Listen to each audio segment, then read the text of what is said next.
Clara's painting Part-2, a deepening mystery.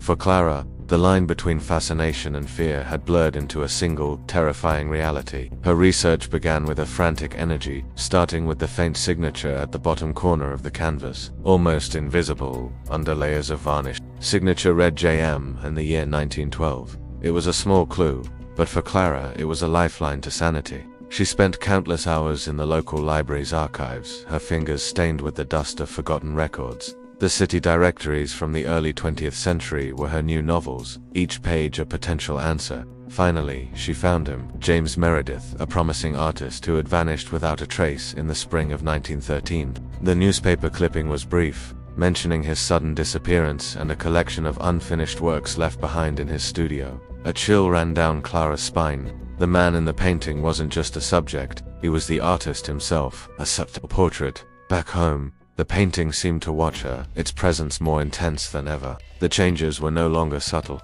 One evening, as she sat staring at the canvas, she saw his lips part, as if he was about to speak. A silent plea seemed to emanate from the portrait. She could almost hear a whisper on the edge of her hearing, a name not her own. The unease that once nibbled at her was now a constant, gnawing dread. The painting wasn't just alive, it was trapped, and it was trying to tell her something. She knew she couldn't stop now. She had to uncover the truth of what happened to James Meredith, not just for her own sake, but for the restless spirit captured in oil and canvas. The next step was clear. She had to find his studio, the place where his story abruptly ended. Unaware that she was walking into a story far darker than she could ever imagine, the house where James had lived and worked still stood, a relic of a bygone era holding its secrets tight. Clara found the address in an old property ledger, her heart pounding with a mix of excitement and terror.